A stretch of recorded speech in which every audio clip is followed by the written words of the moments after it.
A partir de las concepciones que pueden tener, son las que generan, de alguna manera, la acción particular del sujeto.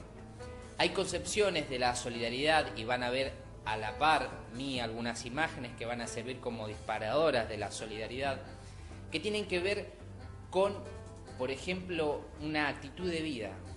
La actitud de vida solidaria tiene que ver con la cotidianeidad, con el hacerse cargo del otro. Y cuando digo hacerse cargo, digo de la carga emotiva, social, con la carga laboral, con la carga de sus problemas familiares.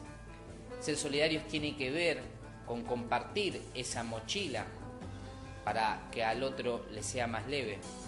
Pero en esta actitud de vida también algunos entienden que ser solidario es destinar una porción de su salario mensual a la ayuda de los más carenciados. ¿Quién podría decir que esto no es ser solidario? ¿Quién podría decir, quién podría despreciar la ayuda que uno destina mensualmente a los sectores más necesitados, como organizaciones no gubernamentales, como centros de jubilados, como comedores y copas de leche? Algunos conciben esta solidaridad a partir de determinar, de conceder una parte de ese dinero, de ese trabajo mensual para los más necesitados. Es una concepción que tiene que ver con la ayuda fraterna, con la palabra. Algunos hacen solidaridad y operan a través de esta concepción de solidaridad particular por dar un mensaje de aliento, una palabra de ayuda, el sentarse a escuchar al otro. La pregunta es exactamente la misma. ¿Quién podría decir que eso no es un acto solidario? En todo caso, ¿quién podría despreciar una palabra de aliento, un abrazo, una mano que se apoya en el otro para hacer de esa mochila del mundo, esa mochila actual, esa mochila familiar, que sea más leve? Hay otras posturas de solidaridad que tienen que ver básicamente con la proyección a futuro. El proyectar a futuro y decir, yo quiero un mundo mejor y me comprometo para un mundo mejor. Y en ese mundo mejor yo quiero vivir. Y esta proyección futura va a la par de una solidaridad que se equipara con la retórica. Es similar a esta cuestión de ayudar al otro a través de la palabra, pero a través de un mensaje que sea general. Un mensaje que se encarne como filosofía de vida. Un mensaje que trascienda esta ayuda económica, esta palabra de aliento, esta actividad de voluntariado social, porque algunos también conciben la solidaridad como utilizan su sábado para ayudar a un otro que tiene que ver con una fundación, un otro que tiene que ver con ayudar, por ejemplo, a través de la ropa que no se utiliza en casa, los juguetes, un otro que quizás necesita un recuerdo y que lo acompañen, por ejemplo, en un día del niño, en una fecha particular. La pregunta vuelve exactamente al mismo lugar. ¿Quién podría decir que esto no es solidaridad? Pero para cerrar esta breve reflexión, ¿qué es la solidaridad? ¿Es el conjunto de estas acciones? ¿Es el conjunto de estas concepciones? Estas concepciones deben trabajar individualmente o conectarse para hacer de la solidaridad un peldaño mucho mayor para nuestra sociedad. Que sea una actitud de vida, que sea una cuestión económica, también que sea una cuestión de articulación, de vinculación con el otro, pero que también sea un mensaje y una actitud de vida constante. La solidaridad encarna distintas representaciones en nuestra sociedad actual. Ahora, ¿cuál es la sociedad que queremos nosotros? ¿Queremos una sociedad fraterna, solidaria? ¿Queremos una sociedad que nos ayude a mejorar, que nos ayude a transformarnos, que nos ayude también a transformar la sociedad en este círculo que constantemente se plantea, ¿no?, de transformarnos y transformar la sociedad? ¿Qué solidaridad queremos emplear? Y en todo caso, y para algunas posturas, posiciones que tienen que ver también con el análisis de la realidad social. ¿Llegaremos al punto de que no necesitemos ser solidarios porque las cosas ya están dadas y que la solidaridad quede más allá como una actitud bondadosa y no llegue a elevarse moralmente, intelectualmente? Este es el desafío que planteamos el día de hoy en el candidato. Pensar la solidaridad. Vos, que estás del otro lado, ¿sos solidario? ¿En qué momento? ¿Te das minutos, te das horas en la semana? ¿Te das días? ¿Te das meses? ¿Te das pensamientos? ¿Te das acciones? ¿Te das la posibilidad de tener sentimientos bondadosos hacia el prójimo? El desafío está planteado. Espero que de este programa te lleves un pedacito a tu casa para que lo puedas pensar. Vamos a comenzar a develar un poco de qué se trata esta cuestión semántica y sintáctica, que tiene que ver con la cognición. Cognición significa pensar, significa reflexionar, significa razonar. La emoción, por sentido común, tiene que ver con los sentimientos, con lo que sentimos, con las pasiones incluso que devienen del primer tópico y la primera matriz, que es la cognición. Y la acción tiene que ver con lo que en algún momento tratamos en el candidato, en alguna editorial de este programa, que se vincula con el pragma. Pragma significa hecho. El hecho evoca la acción. La acción tiene que ver con el resultado final, que tiene que ver este proceso mental interior entre cognición, emoción y este resultado que se plasma en la realidad, que es la acción. Ahora, ¿cómo vamos a llegar a la política? Si entendemos a la política desde dos puntos, desde la disputa electoral, propiamente electoral, que tiene que ver con los votos, con las listas, con las imágenes, con la construcción política, con los porcentajes, con la intención de voto. Vamos circulando desde ese lugar, pero también vamos a encontrar y vamos a invitar a la palabra política a ser repensada desde la convivencia y concretamente desde la función pública. ¿Qué podemos develar? ¿Qué podemos encontrar en esta relación que tiene que ver con la función pública, que tiene que ver con lo electoral y con los tres ejes de pensar, sentir y hacer? Si vamos a lo individual y desde el plano electoral de la política, uno va a pensar cuál es su candidato, va a dejarse llevar inclusive, y vamos a plantearlo en la pirámide invertida, desde la emoción hacia el pensamiento. Vamos a estrategias de marketing, hay muchos candidatos que utilizan los medios de comunicación y concretamente apelan a la emoción, sin dar ideas, sin dar programas políticos, sin dar una planificación de qué se va a hacer con la ciudadanía. Esta evocación tiene que ver con poder entrampar desde la emocionalidad al ciudadano, al votante, de poder llegar directamente al corazón y que luego el corazón pueda de alguna manera tomar de rehén el pensamiento, que es la cognición, y ahí el ciudadano pueda llegar a tocar esta tercer pata, tercera arista, que es la acción. La acción tiene que ver con el voto. Si la emoción puede tomar el pensamiento y de ahí poder colocarlo en un voto, el éxito está garantizado desde la política y concretamente desde lo electoral.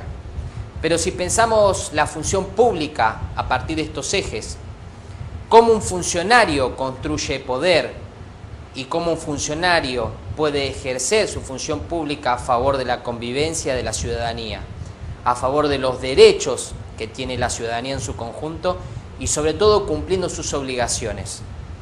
El funcionario, y tenemos casos concretos en donde primero coloca la acción para después poder recurrir a la emoción, que es lo pasional, y decimos lo pasional de forma despectiva, negativa, porque ya no quiere evocar sentimientos que tienen que ver con la buena fortuna, la virtud, sino busca los sentimientos de obsecuencia para poder generar los cambios que desea generar para sí mismo en términos individuales.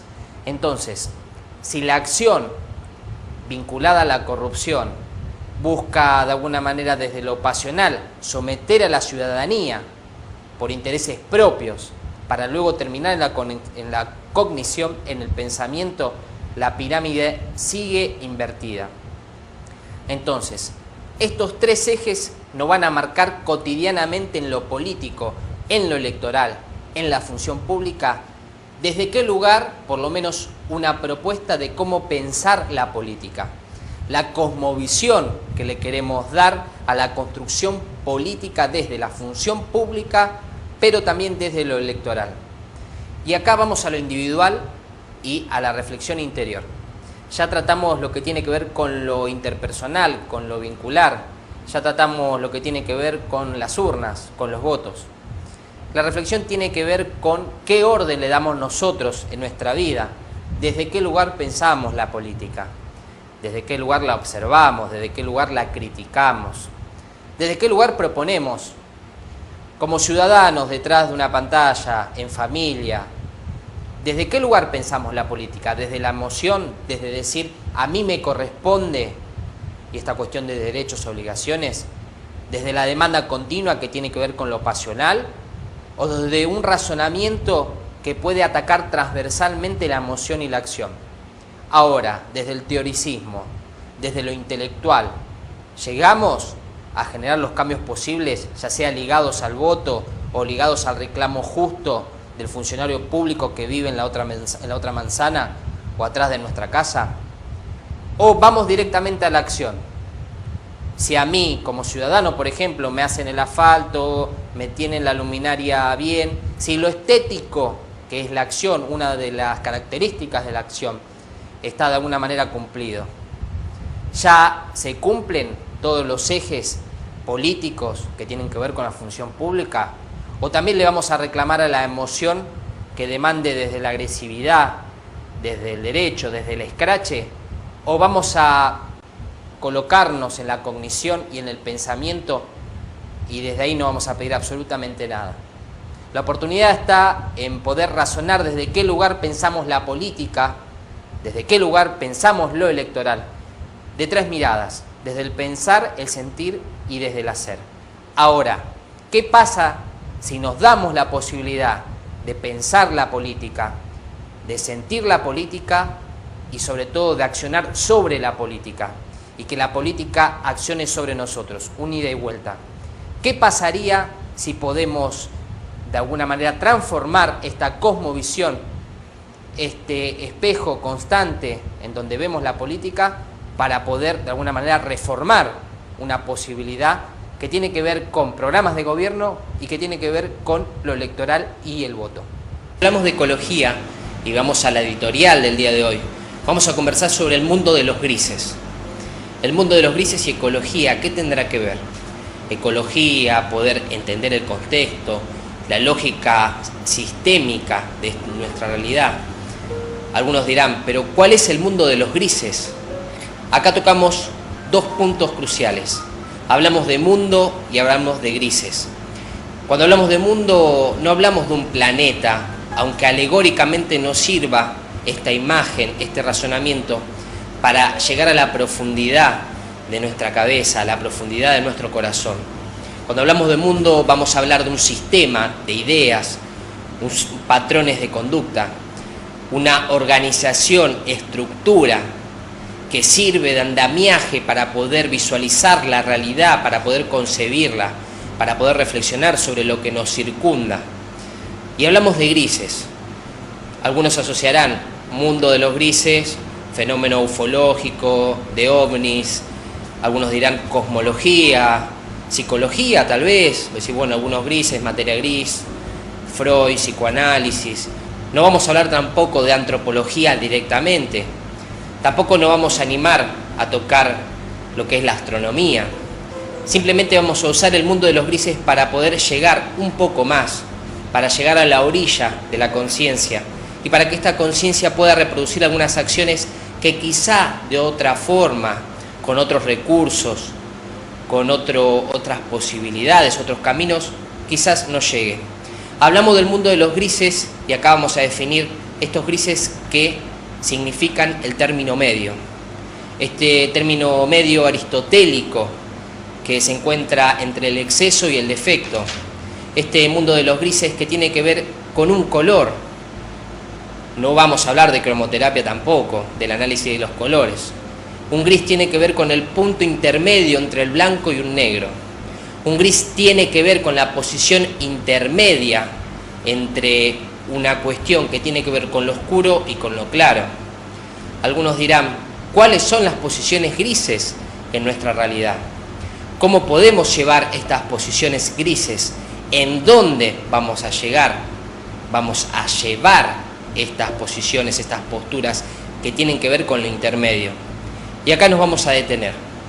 A detener porque quizás los grises y este mundo de los grises pueden ser plasmados en distintos sistemas, en distintos horizontes de nuestra cotidianeidad.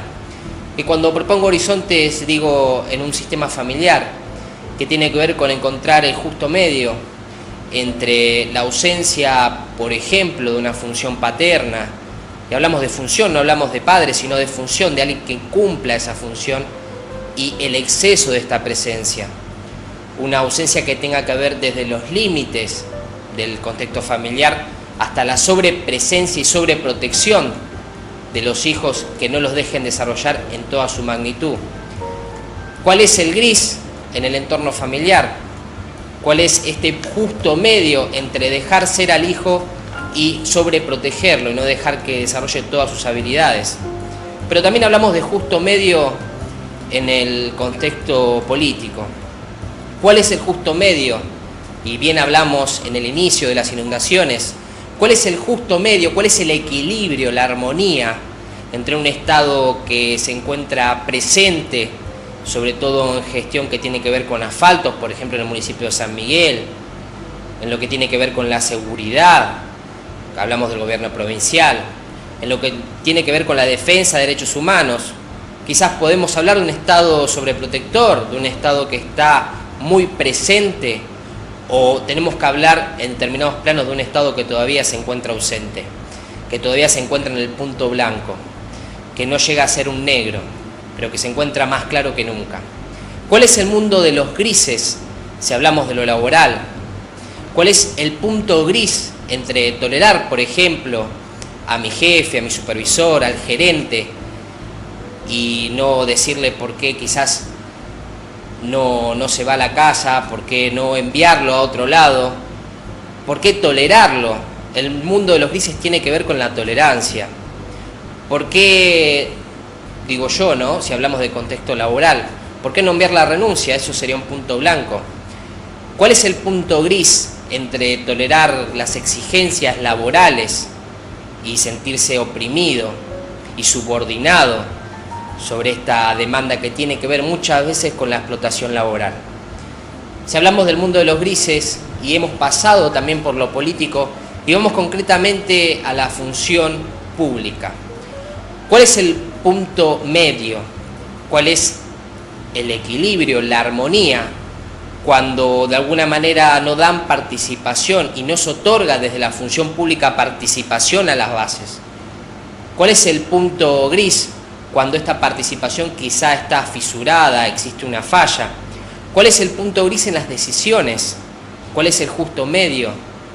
Esta actitud que tiene que ver también con la templanza, cuando de alguna forma se encuentran dos funcionarios en plena carrera presidencial debatiéndose con chicanas políticas en lo mediático y de alguna manera olvidándose, porque también parte de los damnificados de las inundaciones se han sentido olvidados en un debate que ha sucedido pocos días entre dos candidatos presidenciales, entre que un candidato acusaba al otro de haberlo firmado para después trabajar sobre su imagen negativa y otro candidato que en realidad dice que eso no lo ha realizado y delega toda la culpa en un gobierno provincial, tratando de olvidar la gestión que ha realizado, por ejemplo, cuando fue intendente en un municipio de zona norte.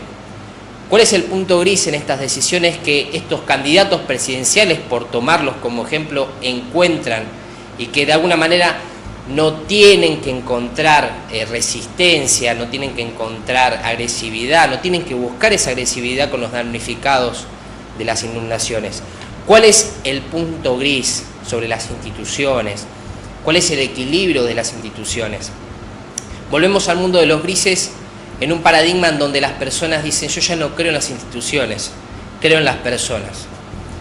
Y los que pregonan por instituciones, por los modelos institucionales, dicen: no, al contrario, las instituciones garantizan el Estado democrático participativo de nuestra sociedad. Sin embargo, tenemos otras posiciones dentro del mundo de los grises que dicen: no, las personas son las que generan confianza. ¿Cuál es el paradigma? ¿Un paradigma personalista sobre la confianza y este mundo de los grises? ¿O un paradigma que tiene que ver con los conjuntos y los colectivos por sobre las individualidades? ¿Cuál es el mundo de los grises entre estos dos puntos, ¿no?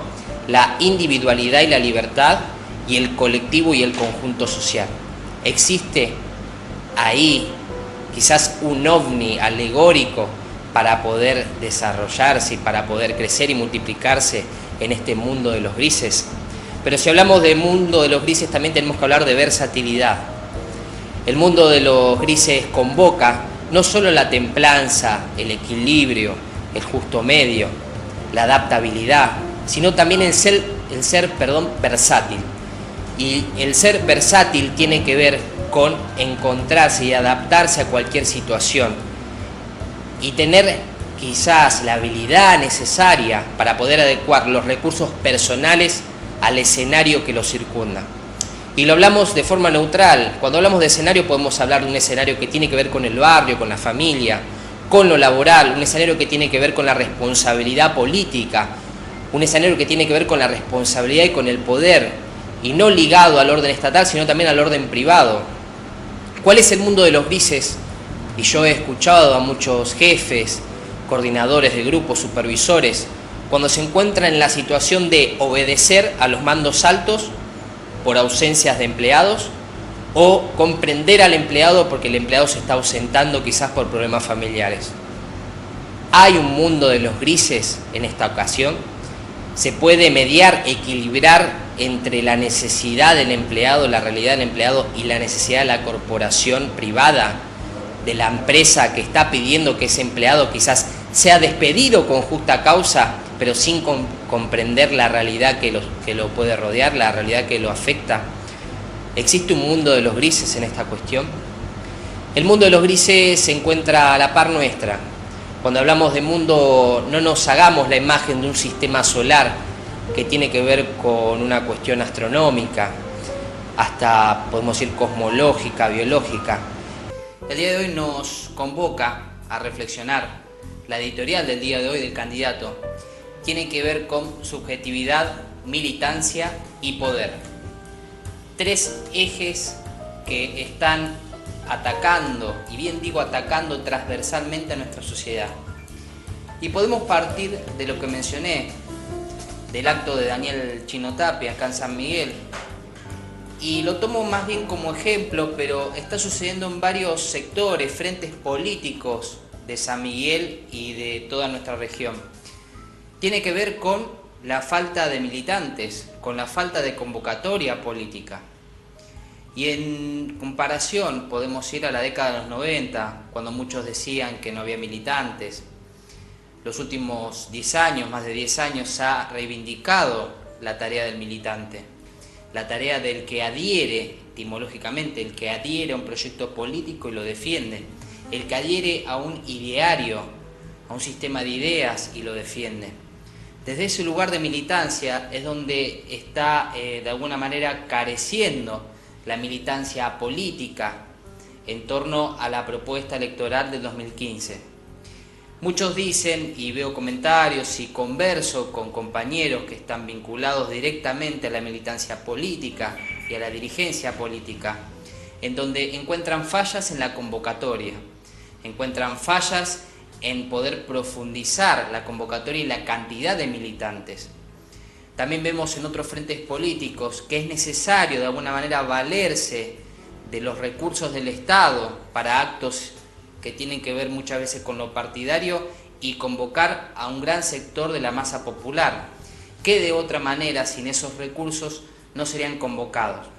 Ahora bien, la pregunta que va a dar interrogante a esta editorial, a esta reflexión del candidato, tiene que ver con que se están utilizando realmente las herramientas necesarias para aunar los criterios y convocar a la militancia.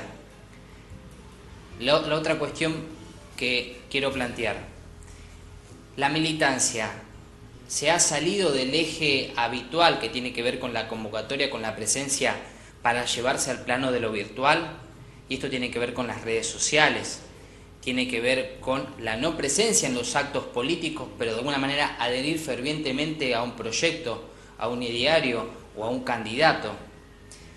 Es necesario reivindicar, y voy a colocar el término de manera más profunda, resignificar el término del militante y poder evaluarlo en torno a la subjetividad actual. En la predominancia de los medios de comunicación, en la predominancia de los medios ya sea televisivos, gráficos, de los medios radiales, pero sobre todo de las redes sociales y todo lo que propone el sistema de Internet, es necesario reevaluar cómo se convoca a este militante. ¿Qué lugar tiene la militancia virtual en esta cuestión de convocatoria política? Porque lo cuantitativo siempre emerge en fotos, emerge en si fueron 5, 10, 200, 700 a un acto político. Sin embargo, lo virtual no juega en el escenario de lo político electoral. ¿Cómo esto convive directamente con el poder? Cuando realizamos scratches, por ejemplo, a un proyecto político, a una situación en concreto, scratches con fotos, scratches con palabras hasta que llegan al insulto, ¿esto no es militancia acaso? ¿No es defender la causa que se antepone a esta imagen? Y digo estilo de scratch porque en los últimos años también se ha pregonado la militancia del scratch. La militancia de que un scratch significa delatar al otro para de alguna manera poder fortalecer mi discurso. Este relato que tiene significancia en la subjetividad, en el ser humano, en lo que uno piensa, lo que uno siente, ¿se puede tomar como militancia también? Y esto que tiene que ver con el poder, militancia, poder y subjetividad. A uno, digo como candidato, al sujeto político, al actor institucional que necesita fortalecerse, ya sea en el plano electoral, institucional, incluso en el plano de la comunidad. ¿Cómo le juega esta cuestión de la militancia virtual? Tenemos que pensar que en el siglo XXI no estamos hablando de lo mismo que, por ejemplo, en 1950, en el proyecto emergente del peronismo con el general Juan Domingo Perón. Estamos hablando en una situación, en una época, 2014, llegando 2015, en una transición política, e incluso también teniendo en cuenta las movilizaciones que se generan en torno a las redes sociales. Y esto tiene que ver, por ejemplo, con el movimiento de los indignados. Sin, por ejemplo, la vía del Twitter, la vía del Facebook, muchas cuestiones mundiales no estarían a la par de muchísimos ciudadanos que no tienen que ver con esa patria, que no tienen que ver con ese territorio. Volvemos a preguntar lo mismo. La militancia de 1950, de 1970 y hasta podemos proponer 1990, ¿es la misma que la militancia actual? Lo cuantitativo de alguna manera garantiza el éxito para el proyecto político y el proyecto de poder que algunos dirigentes proponen. Y este proyecto político que busca aglutinar poder a favor ya sea de los intereses personales y de la propuesta que tienen de los intereses en conjunto. ¿Se puede generar una brecha entre ese poder, la militancia y la subjetividad que de alguna manera más que separar puedan aunar a estos tres polos, a estos tres tópicos? ¿Qué llamamos nosotros militancia? ¿Al que adhiere, al que defiende o al que delata y denuncia? La militancia del scratch que muchos estilan dentro de las redes sociales, ¿alcanza para generar transformaciones necesarias en nuestra comunidad? Esta cuestión de subjetividad que ataca directamente los medios de comunicación, ¿es la única vía por la que se puede generar un proyecto concreto de poder? ¿Acaso los medios de comunicación no están tomando bastante relevancia en torno a la subjetividad y las personas no están haciendo todo lo que sea posible para poder de alguna manera reflexionar este discurso que transcurre en el cotidiano? Tengamos en cuenta que a través de la televisión uno llega a la casa de todos. Mediante este medio que a mí se me ofrece para poder conversar y poder tener un mensaje concreto, estoy llegando directamente a la casa.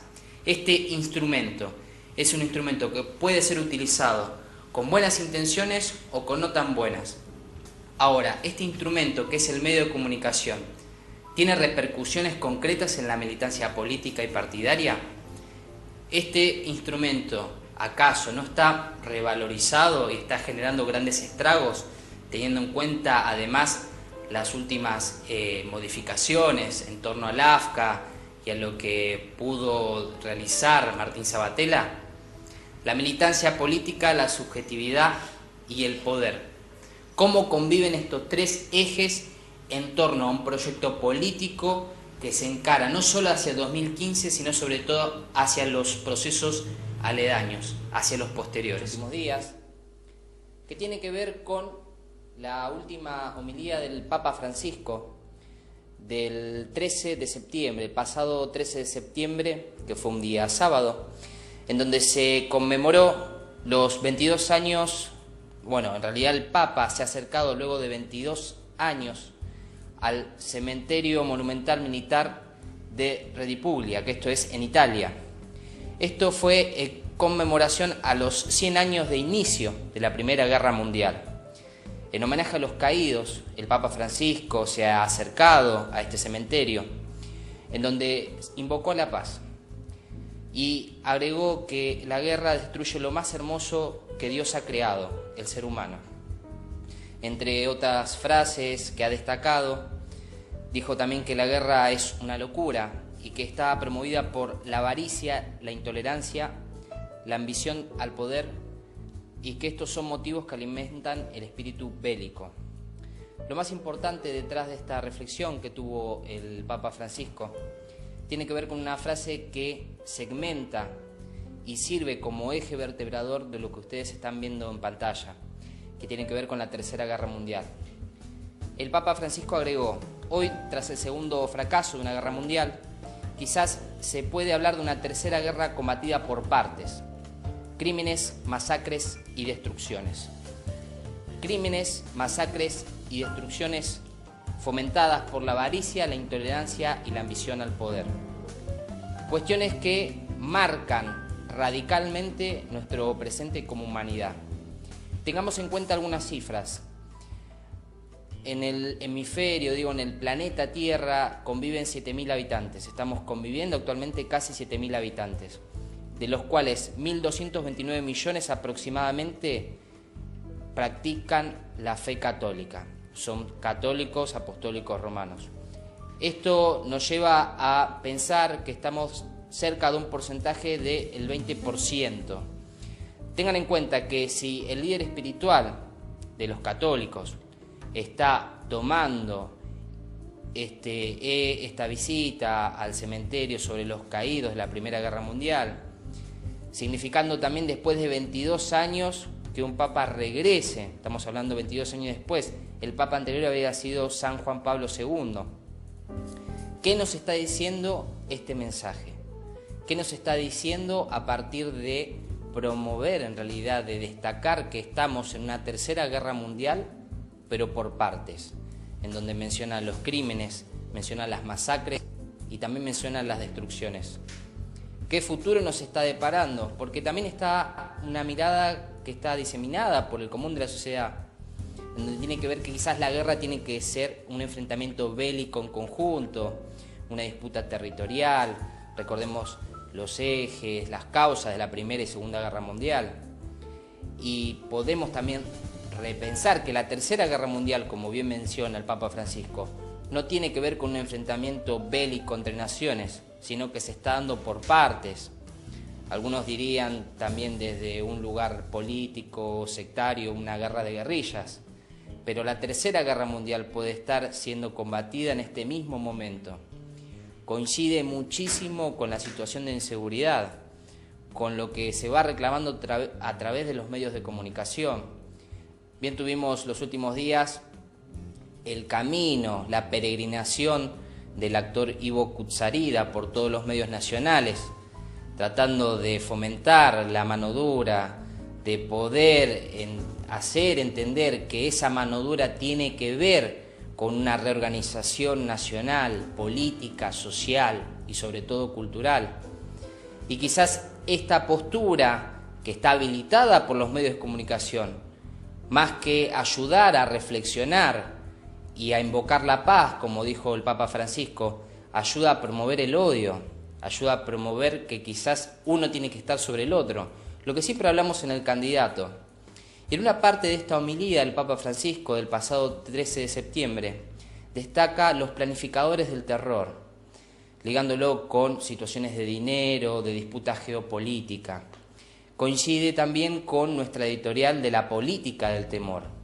Los planificadores del terror, ¿dónde están? Están en los medios de comunicación, están en las familias, están en la falta de cultura de algunos sectores de la sociedad, está en la falta de límites, ya que hablamos el tema de límites y esta cuestión de poder implementar y hacer valer la ley para todos en su conjunto, siempre aportando al bien común. ¿Dónde están estos planificadores del terror? ¿Están al lado nuestro? ¿Están en los comerciantes? ¿Es necesario buscar enemigos constantemente para validar nuestra posición? ¿Es necesario, como menciona en esta homilía el Papa Francisco, escudarnos en la ideología para poder de alguna manera excusar toda nuestra acción? Esta cuestión de irreversibilidad que está instalada en nuestra sociedad a partir de los últimos días y de la coyuntura política nacional. ¿Es realmente irreversible lo que nos está pasando? Y no hablamos de logros políticos, hablamos de la necesidad que tiene nuestra sociedad de pensar un mañana, y un mañana que no tenga que ver con crímenes, con masacres, un mañana que no tenga que ver con una tercera guerra mundial por sectores, por partes. Que nada, vamos a recordar, vamos a darnos lugar. Lo último que ha sucedido el martes pasado, el martes 28 de octubre. Este martes pasado, ustedes verán a la par mía imágenes de la última inundación que sufrió nuestro querido municipio. Estas imágenes, entre tantas, son las que están circulando vía red social. Vemos imágenes, por ejemplo, de Barrio Mitre, de personas que tuvieron que sacar el agua porque ha ingresado de la calle hacia adentro. Vemos fotos también desde colectivos, desde transporte. Y nos vamos a dar un breve momento para reflexionar. Ustedes se preguntarán cuál es la relación, de acuerdo al GRAF, entre la política, el idealismo y, o yo agregaría, o el pragmatismo. La relación es estrecha. Vamos a comenzar la reflexión del día de hoy del candidato, que simplemente tiene la intención de ser un disparador a la reflexión de todos los televidentes, de todos los vecinos que ven este programa. Cuando hablamos de idealismo, hablamos de la primacía de las ideas, de que para conocer las cosas es necesario partir del pensamiento, de las ideas, del sujeto mismo.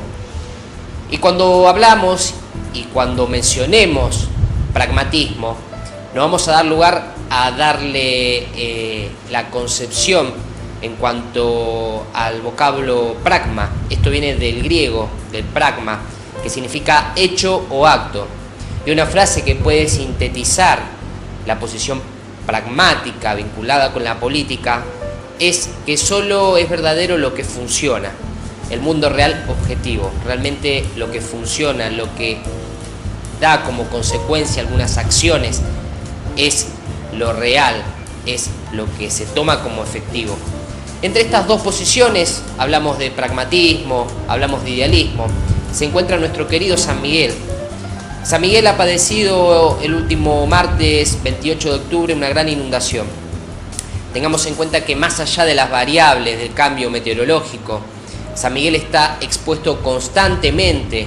Recordemos también, por ejemplo, el cruce entre Avenida Balbín, Ex Mitre y Defensa. Esa cuenca que se arma en la avenida, siempre algunas gotas de por medio es cortada. Esa avenida es cortada para el tránsito vehicular. Y esto nos afecta a todos los vecinos que vivimos del otro lado. Lamentablemente parece que San Miguel está dividido en dos, la zona céntrica y San Miguel Oeste. Ciudad Santa María y Muñiz, Bellavista, San Miguel. Y esto es lamentable. ¿Dónde quedan las posiciones idealistas que predominan quizás desde la idea? Y acá vamos a ir directamente al municipio de San Miguel, a la posición de nuestro intendente Joaquín de la Torre. Cuando Joaquín de la Torre se posiciona dentro de un paradigma de renovación de ideas, porque pertenece al Frente Renovador actualmente, ¿desde qué lugar lo hace, no? Renovar las ideas, renovar las ganas, batallar contra la inseguridad, contra la inflación, contra la corrupción. ¿Desde qué lugar, desde qué ideal se posiciona? ¿Desde qué pantalla para conocer al mundo? Cuando en realidad está dejando a la mitad de San Miguel por fuera. Todas estas imágenes que ustedes están viendo a la par mía es la realidad de San Miguel.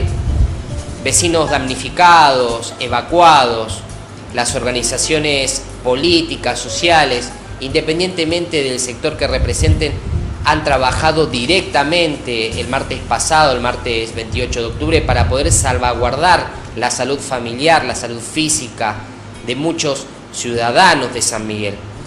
¿Dónde queda el pragmatismo?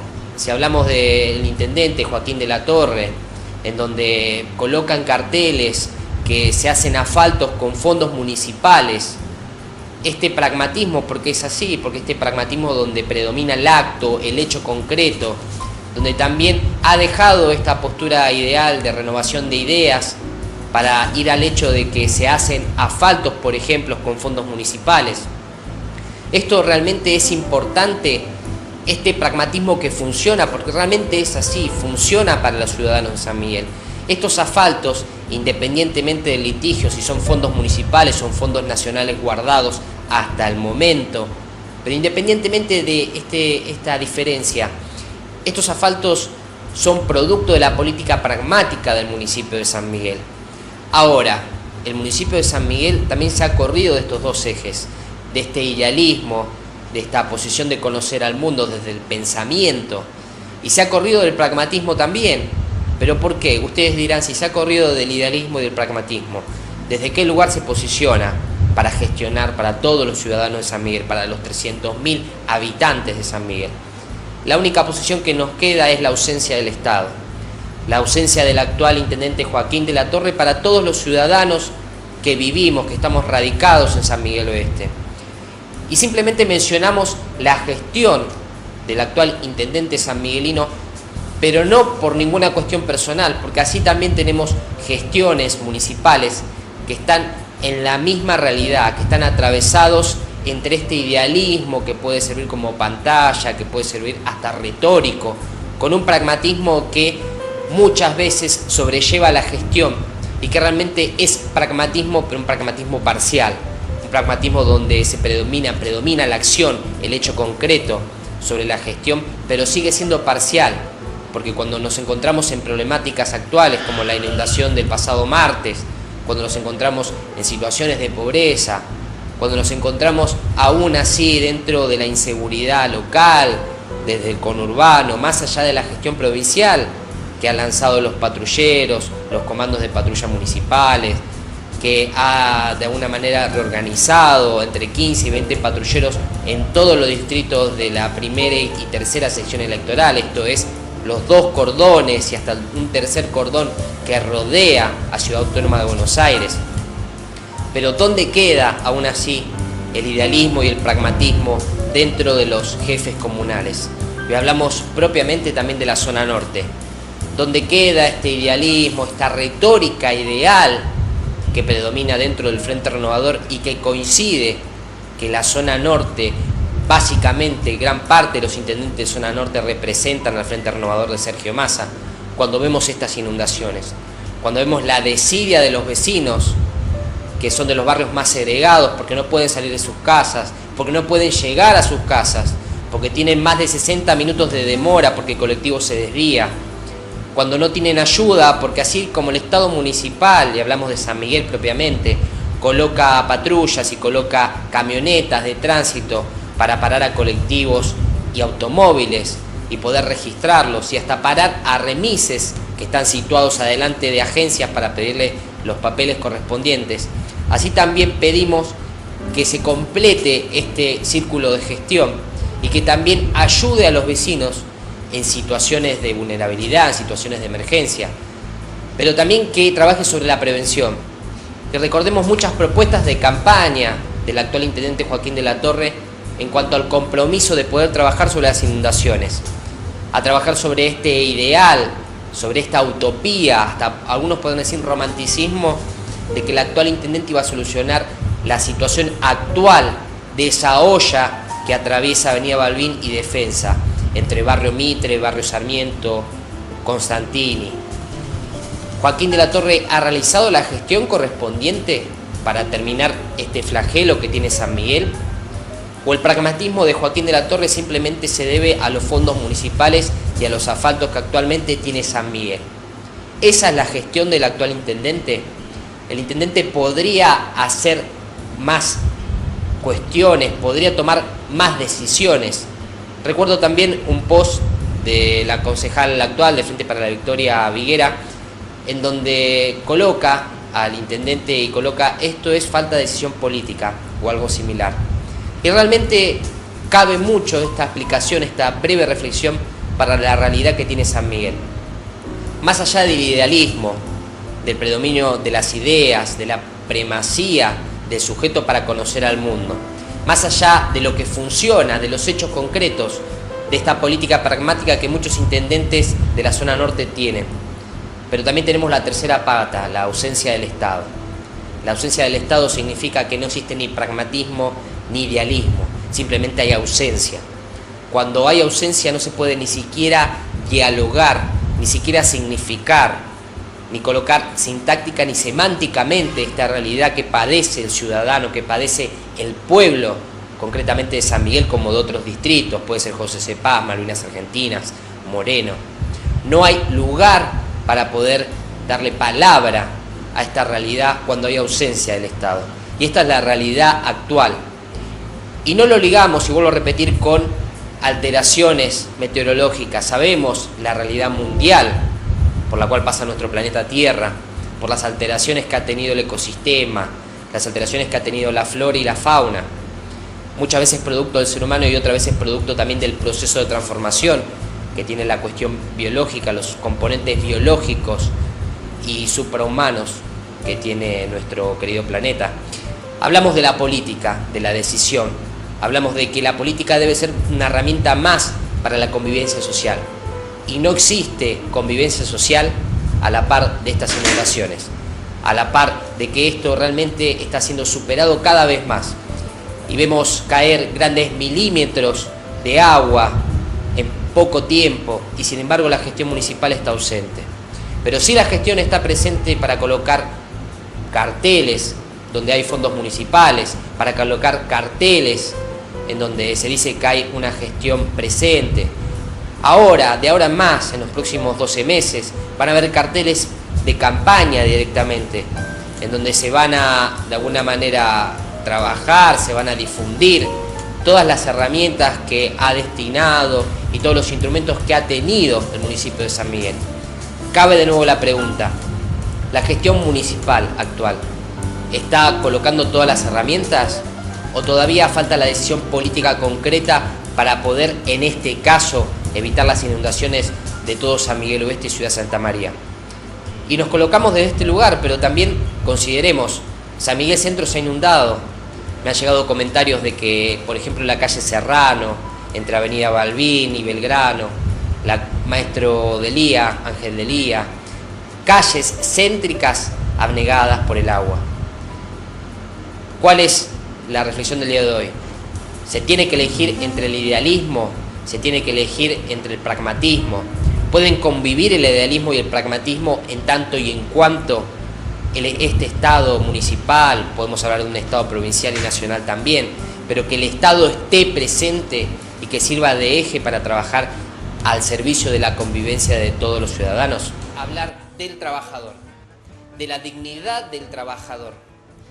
Ustedes se preguntarán, ¿qué vamos a comenzar a reflexionar juntos?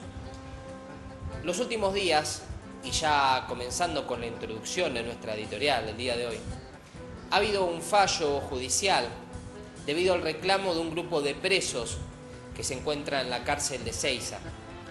Este reclamo demandaba un salario por el trabajo que realizan dentro de la cárcel, un salario acompañado de un aguinaldo para este fin de año.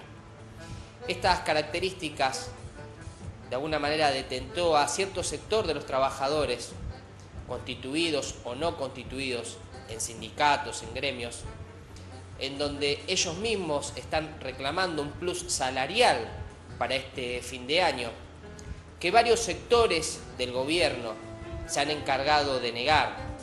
Y podemos, a modo de ejemplo, citar al ministro Axel Kicillof, que dijo que esto no se va a ceder, no porque no haya recursos económicos, sino que el plus salarial no se va a realizar porque hay un punto en común entre la filosofía y la ideología del gobierno nacional. Frente a estas palabras del ministro de Economía Kicillof, sucede esta acción. Tenemos la ley que determina mediante un fallo que un grupo de presos reciban un aguinaldo y reciban un salario digno por el trabajo que están realizando.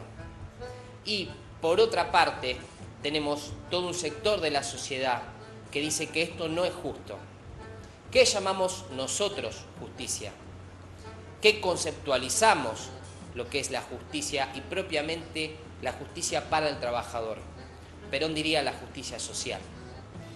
Esta justicia social que está atravesada constantemente en nuestro país, que atraviesa nuestra familia, nuestro barrio, cómo se ve afectada, cómo se ve de alguna manera repercutida ante esta realidad y este fallo judicial, donde un sector de los trabajadores no recibe un salario digno, donde hay un gran porcentaje de trabajadores que están en negro, donde un grupo de trabajadores también no solo está en negro, sino también no van a recibir su aguinaldo porque las condiciones laborales no son las necesarias.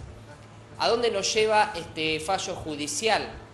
En donde pone de alguna manera en litigio la dignidad del trabajador y la comodidad, como anuncian las palabras de la pantalla. Estimulamos a los presos a que trabajen más, a que tengan buena conducta para que puedan recibir un salario, contextualizándolo además que si se encuentran privados de la libertad habrá sido por sucesos que no tienen que ver con apreciar la ley, sino tienen que ver con la transgresión de la ley misma para encontrarse privados de ese recurso, de esa habilidad, de ese derecho que es la libertad. Entonces, volvemos a contextualizar.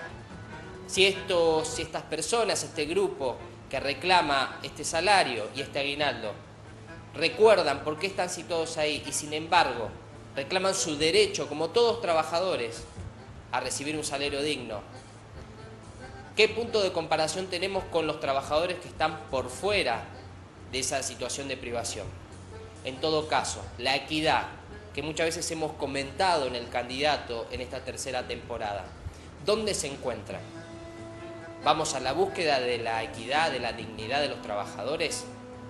Este equilibrio que muchas veces marcamos, que hemos reflexionado en la editorial del Mundo de los Grises, ¿dónde lo vamos a buscar? ¿Lo vamos a buscar en la familia? ¿Lo vamos a buscar en la ley? ¿Lo vamos a buscar en los medios de comunicación? Esta armonía que tiene que ver concretamente con que si hay personas privadas de la libertad que van a recibir su salario en recompensa por un buen comportamiento, esta equidad no corresponde también a los trabajadores que están solicitando, por ejemplo, que se les reduzca el impuesto a las ganancias. En este mundo de las interrogaciones que muchas veces propone el candidato, este grupo de trabajadores no tiene que trabajar un poco la autoobservación, la autoconciencia. La ley, el fallo que marca esta situación, ¿qué responsabilidad tiene? ¿Cuál habrá sido el criterio de las personas que han dictaminado este fallo como para poder decir que este grupo de personas debe recibir un salario y un aguinaldo. En todo caso, no podemos discutir la recepción de un salario digno, pero sí podemos generarnos el interrogante si este derecho nos corresponde a todos. Un filósofo griego, Aristóteles, ha dicho todo en su medida y armoniosamente, todo en su justa medida. Esta práctica de la virtud que ha propuesto este histórico, filósofo, pensador griego, donde se coloca en el marco de la ley, en el marco de la realidad política y social de nuestra querida Argentina. No vamos a discutir sectores, pero vamos a poner en tela de juicio patrones de conducta, vamos a poner en tela de juicio sistema de creencias, vamos a criticar cuál es el razonamiento que atraviesa tanto, digo, al grupo de la ley, al conjunto de la ley, al conjunto de los trabajadores, a la sociedad toda. La idea no es criticar por criticar en sí mismo, sino darnos un pequeño momento para reflexionar y pensar qué derechos tiene cada sector, qué derechos tiene cada persona, qué responsabilidad tenemos sobre estos conjuntos.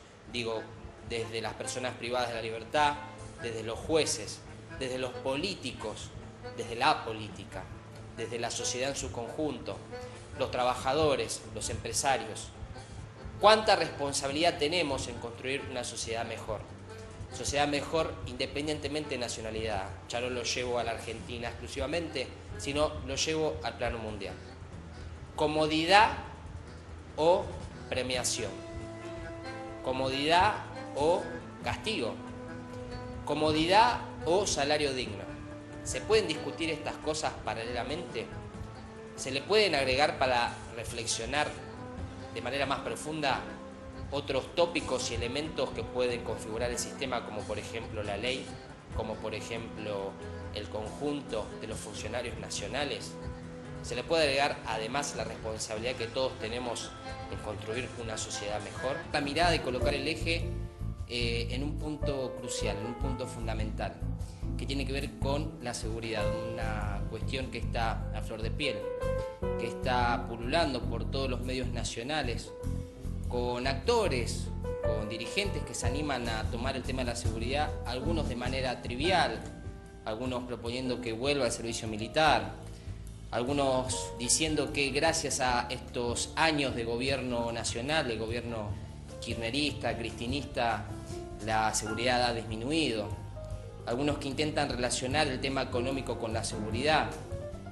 Ya he escuchado también a algunos periodistas, comunicadores sociales, en donde dicen, por ejemplo, que el crecimiento de las villas, si hablamos de la Villa 31 en Capital Federal, tiene que ver con la expansión económica, el crecimiento económico del estrato más bajo de la sociedad, y esto tiene que ver con que quizás el Estado no solventa esta posibilidad, este crecimiento, y tienen que buscar refugio, hogar en las villas. Y tomo el tema de las villas porque es un tema que estigmatiza. Si hablamos de seguridad y cuando escuchamos la palabra mano dura, cuando escuchamos la palabra educación, se vincula con el estrato más bajo, con el estrato donde la necesidad económica impera. ¿Cuál es la solución? Tuvimos los últimos días, seguimos teniendo, porque ya hablamos de 2 semanas aproximadamente, del peregrinaje del actor Ivo Kutsarida por todos los medios, diciendo que lo que hay que hacer es mano dura, y que él es el portavoz de un sector importante de la sociedad en donde se reclama que la mano dura impere, que la mano dura opere transversalmente para correr todo este eje delictivo. También hubo una cuestión que rondó los medios nacionales y las redes sociales que tiene que ver con el video, con este robo al extranjero y todas las parodias habidas y por haber en donde se buscaban culpables. La solución es la mano dura, la solución es la educación. Ponemos la mano dura como por ejemplo con la implementación de los patrulleros.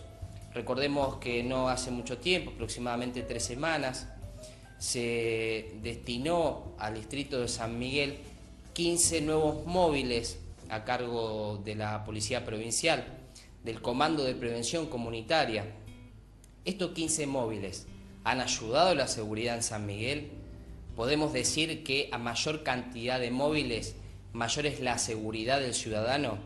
¿Existe una ecuación determinada para decir que la seguridad va a ayudar a que la gente esté más tranquila?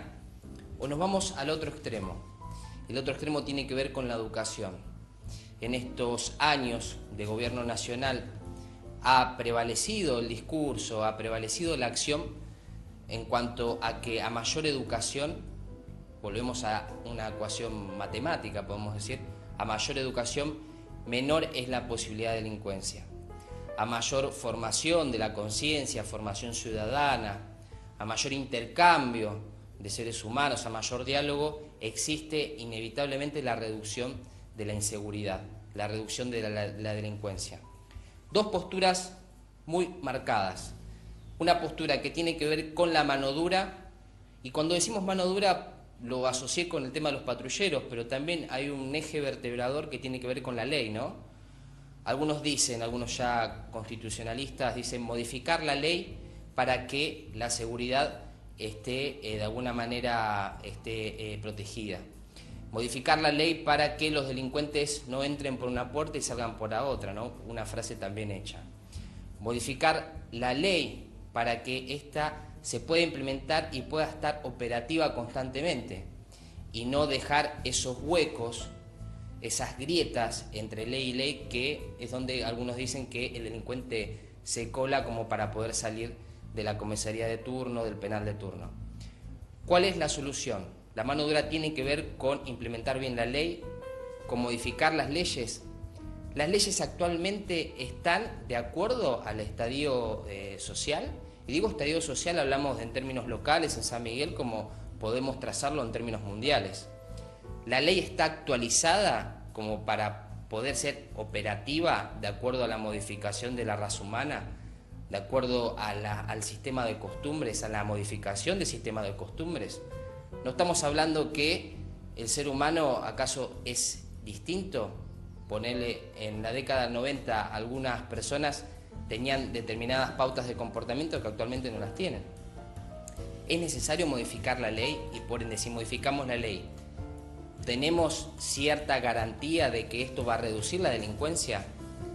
Si nos vamos al otro polo, al polo de la educación, al polo de que si trabajamos sobre la educación, la instrucción cívica, podemos garantizar, e incluso no solo la educación, sino poder ampliar el empleo, poder trabajar sobre la salud, a mayor seguridad en determinados aspectos se reduce la delincuencia, se reduce la posibilidad de robo, o esta cuestión también de odio que hablamos muchas veces en el candidato, esta política del temor.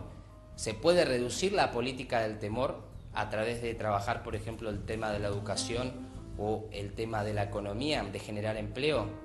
San Miguel está generando el empleo necesario como para sectores que no están incluidos dentro del sistema de seguridad social puedan estar incluidos.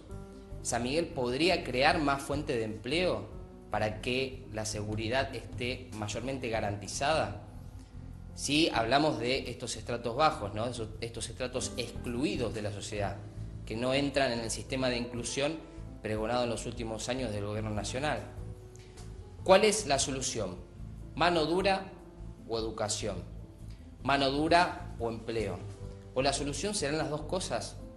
¿Será la oportunidad una vez más de buscar el equilibrio entre estos dos ejes, entre la mano dura y la educación, entre la mano dura y la seguridad social, la seguridad familiar? ¿El equilibrio se puede realizar? Y la pregunta final que siempre nos queda en el candidato: ¿existen personas idóneas para tomar las decisiones que se deben tomar en el momento oportuno? ¿Tenemos funcionarios capacitados para realizar los cambios necesarios para nuestro San Miguel, para nuestra provincia de Buenos Aires e incluso para el orden nacional? ¿Qué nos queda de ahora más en un año preelectoral? ¿Mano dura, más mano dura o invertir en educación?